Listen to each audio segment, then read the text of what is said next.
Try to picture this. It's 1963. You're 68 years old. You've worked your entire life, maybe on a factory floor, maybe behind a counter, maybe on a farm where the sun never seemed to stop punishing your back. And now your body is finally giving out. Your knees ache, your chest tightens when you climb the stairs. The doctor says you need surgery, and the bill is going to be more than you made in an entire year during the best years of your career. You have no health insurance. Nobody will sell you a policy because insurance companies consider you a bad risk. You're old, you're sick, and you're expensive. Your savings, what little you manage to put away, won't cover it. Your children are raising families of their own and can barely make rent. And the government? The government has almost nothing for you. No program, no safety net, no plan. You're on your own. This was not some rare extreme situation. This was the everyday reality for tens of millions of elderly Americans. Before 1965, there was no Medicare. There was no federal health insurance for seniors. The consequences of that absence were devastating, not just financially, but physically, emotionally, and in ways that shaped entire families for generations. Nearly 30% of Americans over the age of 65 lived below the poverty line. Only about half of them had any kind of health insurance at all. And the half that didn't, they faced impossible choices. The kind of choices that no one in a country as wealthy as the United States should ever have had to make. So how did they survive? How did your grandparents or your great-grandparents deal with a broken hip or pneumonia or cancer or any of the 1,000 things that go wrong with the human body after decades of living? That's what we're going to explore today. And the answer is not a simple one. It involves charity wards and poorhouses, fraternal lodges and church basements, family sacrifices and political wars that lasted longer than most people realize. It's a story about what happens when the richest nation on earth decides for decades that the health of its oldest citizens is simply not its problem. Let's go back even further to understand the world that created this crisis. Because the truth is, for most of American history, the very concept of health insurance didn't exist. Not just for seniors, for anyone. Before the 20th century, if you got sick or injured, you had exactly three options. You could pay the doctor out of your own pocket. You could rely on your family to care for you. Or if you had neither money nor family, you could throw yourself on the mercy of charity. And charity in those days often meant the poorhouse, also known as the almshouse. These institutions had existed in America since colonial times, modeled after the English poor laws that treated poverty as something dangerously close to a moral failing. The Philadelphia Almshouse, one of the first government-sponsored facilities for the destitute in America, opened its doors in 1732.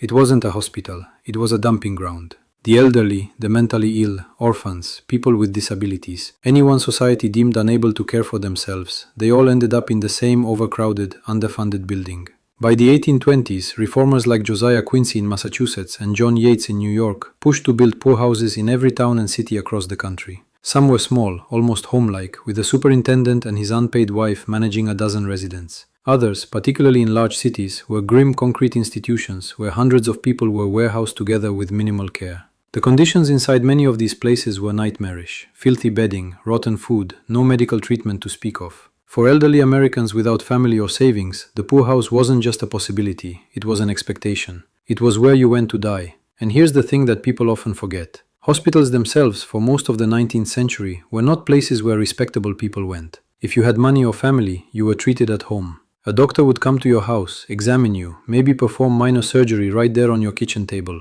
Hospitals were for the poor and the desperate. They were charity institutions funded by churches and wealthy benefactors. And their primary purpose was not healing so much as containment. Keep the sick and the destitute off the streets. Keep them out of sight. That was the unspoken agreement. But something started to change in the late 1800s and early 1900s. Medical science was advancing rapidly. Antiseptic techniques, anesthesia, X-rays, new surgical procedures. These innovations transformed hospitals from warehouses for the dying to places where real healing could happen. And with that transformation came a fundamental shift. Hospitals became expensive. The equipment, the trained staff, the medications, none of it was cheap. And suddenly, the question of who was going to pay for all of it became urgent. For working-age adults, the answer eventually arrived through an accident of history. But for the elderly, the answer would take decades longer to come. And in the meantime, millions of people suffered. Now, before we get to how that answer finally arrived, we need to understand the patchwork of systems that elderly Americans cobbled together to survive. Because people didn't just lie down and accept their fate.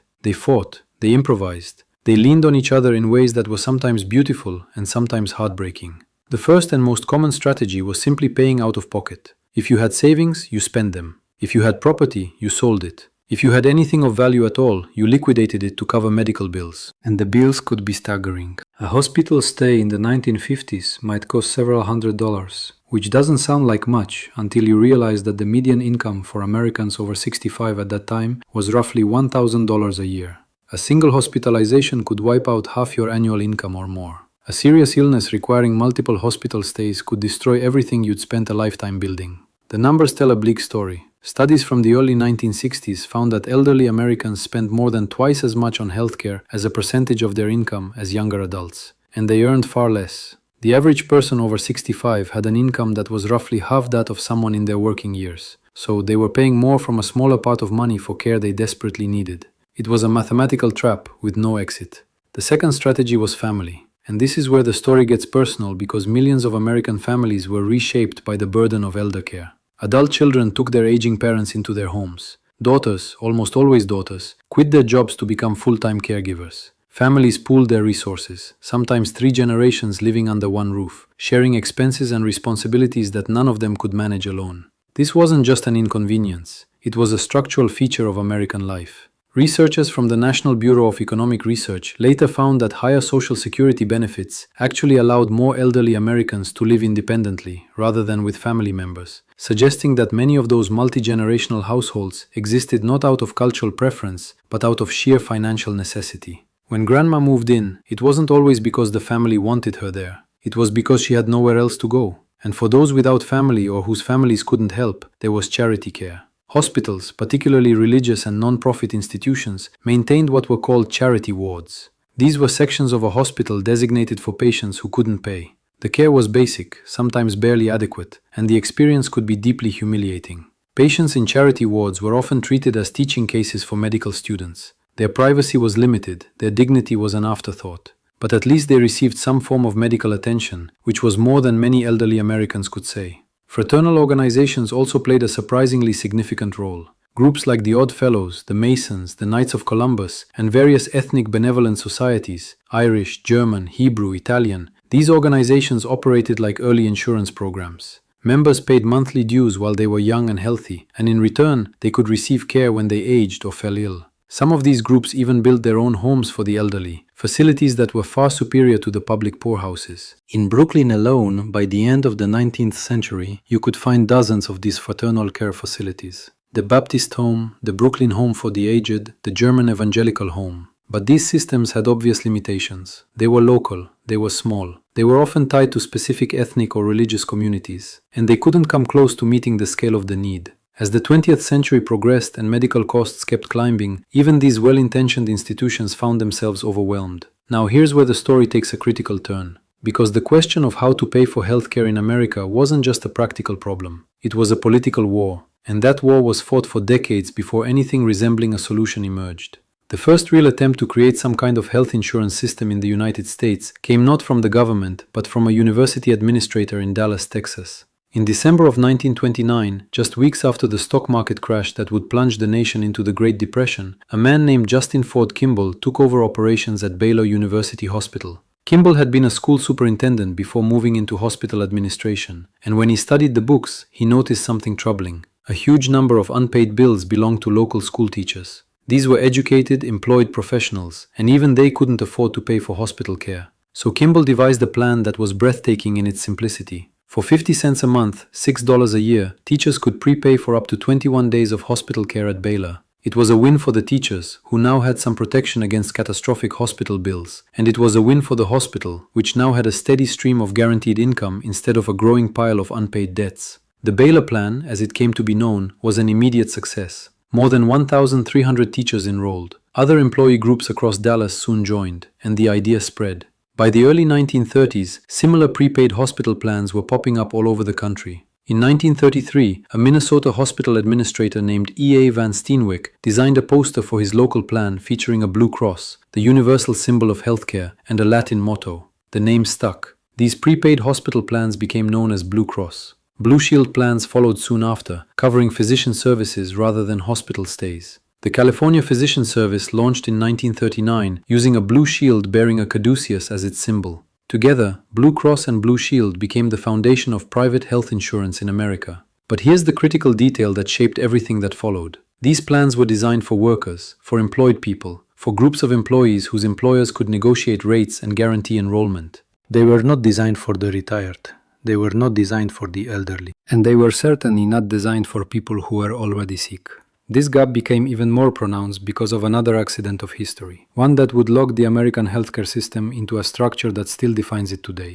When the United States entered the Second World War, the federal government faced an urgent problem. With millions of men shipping overseas to fight, factories desperately needed workers to keep the war machine running. But inflation was spiraling, prices were rising, and the government feared that if wages rose unchecked, the economy would collapse into the kind of hyperinflation that had devastated Germany after the First World War. So in October of 1942, Congress passed the Stabilization Act, giving President Roosevelt the power to freeze wages and prices across the entire economy. Employers were forbidden from offering higher salaries to attract workers. The penalty for violations was a fine of up to $1,000, imprisonment for up to a year, or both. But the Stabilization Act contained a crucial loophole. It excluded insurance and pension benefits from the wage freeze. Employers couldn't offer more money, but they could offer health insurance. And that's exactly what they did. Faced with a desperate labor shortage and unable to compete on wages, companies began offering group health insurance as a way to attract and retain workers. What had been a rare perk offered by only the most progressive employers suddenly became standard practice. The numbers tell the story. In 1940, fewer than 10% of Americans had any form of health insurance. By 1950, that number had exploded. Employer-sponsored health insurance became the dominant way that Americans accessed medical care. And in 1954, the Internal Revenue Service ruled that employer contributions to health insurance were tax-exempt, cementing the system even further. But notice who was left out of this arrangement. Retirees, the elderly, people who no longer had an employer to provide them with coverage. The very people who needed healthcare the most were the ones least likely to have it. Private insurance companies considered them bad risks. Too old, too sick, too expensive. Premiums for individual policies, if you could even find one willing to sell to you, were astronomical. And the employer-based system that covered most working Americans simply evaporated the moment you retired. This created a cruel paradox. The generation that had survived the Depression, fought the war, and built the post-war economic boom was being abandoned by the very system their labor had created. They had worked their entire lives, paid their taxes, raised their families, and now, in their most vulnerable years, they were on their own. And people noticed, politicians noticed, activists noticed, and the fight for government health insurance for the elderly became one of the most bitterly contested political battles of the 20th century. The first serious push came from President Harry Truman. In November of 1945, just months after the end of the Second World War, Truman sent a special message to Congress calling for a comprehensive national health insurance program. It wasn't just for seniors. Truman wanted universal coverage for all Americans, funded through a payroll tax similar to Social Security. He had been struck during the First World War by the number of men deemed unfit for military service due to poor health, and he believed it was a national disgrace that millions of Americans couldn't afford basic medical care. A Gallup poll at the time found that 59% of Americans supported Truman's plan. The public wanted it. But the American Medical Association, on the AMA, the powerful lobby representing the nation's doctors, did not. The AMA launched what historians consider one of the first modern political propaganda campaigns in American history. They hired a public relations firm called Whitaker and Baxter, the same outfit that had pioneered political consulting in California. They poured millions of dollars into a campaign to defeat Truman's proposal. Their weapon of choice was a single phrase: socialized medicine. The AMA claimed that government health insurance would turn doctors into slaves. They distributed pamphlets, ran radio ads, and organized their member physicians to lobby against the plan in every congressional district. They insisted that private employer-provided insurance was the American way, and that government involvement in healthcare was a step toward communism. In the anti-communist of the late 1940s, with the Cold War intensifying and fear of Soviet influence spreading through every corner of American life, these tactics proved devastatingly effective. A House subcommittee investigating national health insurance reached what it called a firm conclusion, that American communism held the program as a cardinal point in its objectives. The AMA's own campaign materials warned doctors and dentists that the proposal would lead to government control of every aspect of medical practice. One telegram to physicians flatly stated that the plan would mean the end of medical freedom in America. Truman fought back. During his 1948 campaign, he blasted the Do-Nothing Republican Congress for capitulating to health industry lobbies. He argued that providing healthcare was not un-American, but was in fact simple Christianity. But by 1950, his plan was dead. The AMA had won. National health insurance was off the table, and so the system continued. Workers got their insurance through their employers. The elderly got nothing or next to nothing. Throughout the 1950s, the debate shifted. Advocates for government health insurance realized that pushing for universal coverage was politically impossible. The AMA was too powerful, the anti-communist rhetoric too effective. So they narrowed their focus. Instead of fighting for everyone, they would fight for the most sympathetic group imaginable, elderly Americans. The logic was simple. Seniors were undeniably vulnerable. They were sicker than younger Americans. They had less income. They couldn't get private insurance. And unlike other uninsured groups, they couldn't be easily dismissed as lazy or undeserving. These were people who had worked their entire lives. They had earned the right to basic medical care, or at least that was the argument. In 1957, a bill was introduced in the House of Representatives that would provide health insurance to Social Security beneficiaries. It was referred immediately to the House Ways and Means Committee, chaired by a conservative Arkansas Democrat named Wilbur Mills. Mills was cautious, meticulous, and deeply skeptical of any program that might strain the federal budget. He sat on the bill, and he kept sitting on it. Meanwhile, the problem was getting worse. Hospital costs were rising sharply. Private insurers were being forced to increase premium rates for elderly policyholders, pushing even more seniors out of the market. A study by the Federal Council on Aging found that a hospital stay for an elderly patient cost an average of $700, a sum that represented months of income for most retirees. In 1960, Congress made a halfway attempt to address the crisis. The Kerr-Mills Act created a program called Medical Assistance for the Aged, which provided federal matching funds to states that chose to cover health care for elderly residents who earned too much to qualify for welfare, but too little to afford medical care on their own. It was a means-tested program, meaning you had to prove you were poor enough to deserve help, which involved invasive investigations of your finances, and often required you to deplete nearly all of your resources before you qualified. The Kerr-Mills program was a failure by almost any measure. 3 years after the law was passed, fewer than half the states had implemented it. In the states that did participate, coverage was uneven and inadequate. A Senate subcommittee report found that the program suffered from major defects, and that there was no reason to expect it would ever become a truly national program. In most states, the cumbersome eligibility process humiliated applicants and discouraged them from seeking help. You essentially had to prove you were destitute before the government would lift a finger, and so the status quo ground on. Elderly Americans continued to go bankrupt for medical bills. They continued to skip medications they couldn't afford. They continued to avoid doctors until their conditions became emergencies.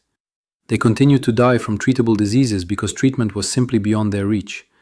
Then came 1963. President John F. Kennedy had been pushing for Medicare, a health insurance program for the elderly funded through Social Security, but he couldn't get it through Congress. Wilbur Mills, still chairing the Ways and Means Committee, continued to block it. The AMA continued to fight it. The political arithmetic simply didn't add up, and then Kennedy was assassinated, and everything changed. Lyndon Baines Johnson took office with a mandate born of national tragedy and personal ambition. Johnson was a legislative genius, a master of the Senate who understood the mechanics of power better than almost anyone in American history, and he made Medicare one of his top priorities. But Johnson was also a pragmatist. He knew that simply ramming a Medicare bill through Congress would create enemies he couldn't afford. So he used Kennedy's death, the national mood of grief and purpose that followed it, and his own formidable political skills to build an overwhelming coalition. In the 1964 presidential election, Johnson won by one of the largest margins in American history, carrying 44 states and bringing huge Democratic majorities into both the House and the Senate. Wilbur Mills read the political winds. The man who had blocked Medicare for years suddenly transformed himself from its greatest obstacle into its chief architect. And what Mills did in early 1965 was genuinely brilliant. Republicans on his committee had proposed their own alternative to the administration's Medicare plan, a voluntary supplemental insurance program that would help cover doctors' bills. Rather than fight it, Mills folded it in. He took the administration's proposal for mandatory hospital insurance, combined it with the Republican plan for voluntary physician coverage, and added an expanded version of the Kerr-Mills program for the poorest Americans. Johnson called it the three-layer cake. The first layer was Part A, mandatory hospital insurance for the elderly, funded through an increase in payroll taxes. The second layer was Part B, voluntary supplemental coverage for doctor visits and other medical services, funded through a combination of general tax revenue and premium contributions from recipients. The third layer was Medicaid, a new federal state program providing health coverage for the poor and disabled. On March 24, 1965, the Ways and Means Committee voted on the bill. The result was a straight party line vote, 17-8. The bill moved to the full House, then to the Senate, and on July 30, 1965, President Johnson boarded Air Force One and flew to Independence, Missouri. He chose the location deliberately. He was going to the Truman Presidential Library, and standing beside him at the signing ceremony was 81-year-old Harry Truman, the man who had first proposed national health insurance 20 years earlier and been defeated by the AMA's propaganda machine. Johnson signed the Social Security Amendments of 1965 into law. Then he turned to Truman and presented him with the first Medicare card. Best Truman received the second. It was a moment of vindication that had been 2 decades in the making.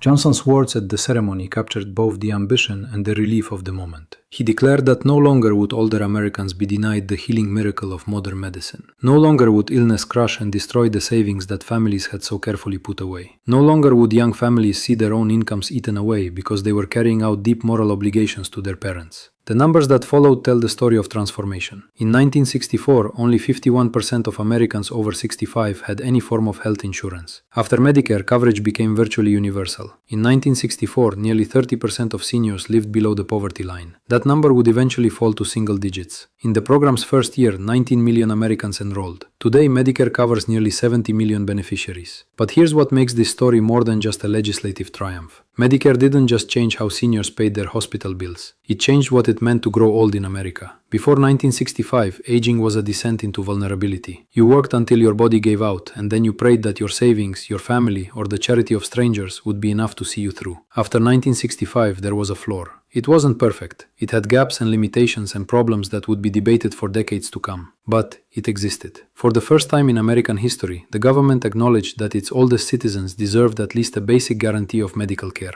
And the impact on health outcomes was dramatic. Before Medicare, only 69% of seniors saw a physician in any given year. After Medicare, that number climbed to 96%. Life expectancy at age 65 increased by 15 years between 1965 and 1984. While that increase can't be attributed entirely to Medicare, without its coverage, millions of elderly Americans simply would not have had access to the medical advances that contributed to those gains. But we should also be honest about what Medicare didn't solve. The program was designed to work within the existing healthcare system, not to reform it. Hospitals were allowed to determine what constituted reasonable costs and bill accordingly. Physicians were reimbursed based on their prevailing local rates. There were no real controls on spending, and as a result, healthcare costs began to climb almost immediately after Medicare's passage, a trend that has continued for more than 60 years. The AMA, which had fought Medicare tooth and nail, adapted quickly once the money started flowing. Doctors who had warned that government insurance would destroy American medicine discovered that it actually made them richer. Medicare paid well, and it paid reliably. Within a few years, the medical profession's opposition had largely evaporated, replaced by enthusiastic participation in a system that guaranteed payment for treating the nation's most medically intensive population. And the political dynamics shifted too. Medicare became what political scientists call a third rail,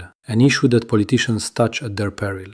Once tens of millions of seniors had experienced the security of guaranteed health coverage, any attempt to take it away became political suicide. The program that had been called socialized medicine, communism, and un-American by its opponents became one of the most popular government programs in American history. But let's return for a moment to the world before all of this. Because the pre-Medicare era wasn't just a policy failure. It was a human catastrophe that played out in millions of individual lives. There was the retired steelworker in Pittsburgh who put off a hernia operation for 3 years because he couldn't afford it until the hernia strangulated and he was rushed to the emergency room, where the surgery that would have cost a few $100s preventatively now cost thousands. There was the widow in rural Mississippi who rationed her heart medication, cutting pills in half to make them last twice as long because she couldn't afford a refill.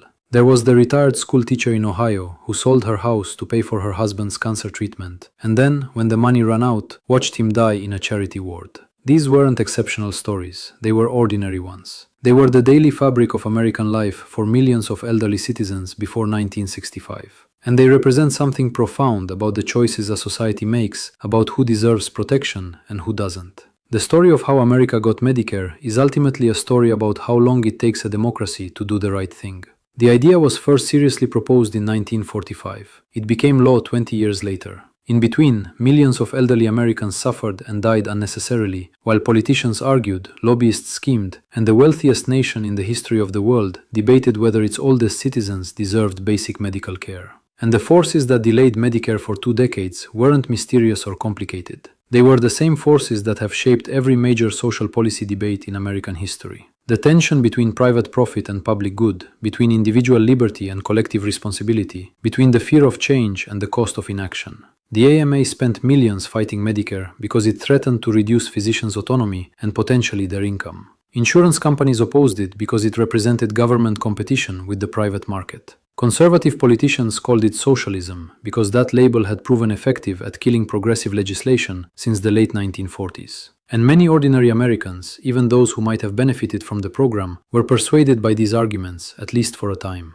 But in the end, the reality on the ground was too stark to ignore. Too many people were suffering. Too many families were being destroyed by medical bills. Too many elderly Americans were dying from conditions that modern medicine could treat. The moral case for action eventually overwhelmed the political case for inaction. What's remarkable, looking back, is not just how long the fight took, but how decisive the result was. Once Medicare passed, it transformed American society so completely that it's now almost impossible to imagine life without it. The program that was called the radical experiment and government overreach became as American as Social Security itself, a fundamental promise between the nation and its citizens. And today, more than 60 years later, the echoes of that pre-Medicare world still reverberate. Every debate about healthcare costs, about expanding or cutting benefits, about the role of government in medicine, is really a continuation of the same argument that started when Harry Truman sent his message to Congress in 1945. The names change, the specifics change, but the fundamental question remains the same. In the richest country on earth, who deserves access to medical care, and who should pay for it? The generation that lived through the pre-Medicare era is almost entirely gone now, but their experience, their suffering, and the system that was built in response to it, that legacy is still very much with us. Medicare didn't just give seniors a way to pay their hospital bills. It redefined the social contract between America and its aging citizens. It said that after a lifetime of work and contribution, you would not be abandoned. You would not be left to die in a charity ward or a poorhouse. You would be cared for. Whether that promise can be sustained, whether it will be expanded or eroded, whether the lessons of the pre-Medicare era will be remembered or forgotten, those are questions that belong to the future. But the story of how we got here, the decades of struggle, the political battles, the millions of lives that hung in the balance, that story deserves to be told. Because understanding where we came from is the only way to understand where we're going. If you made it this far, I'd love it if you could drop a stethoscope emoji in the comments. And if you haven't already, please subscribe to this channel. We put a lot of work into these deep dives, and your support genuinely makes a difference. I'll see you in the next one.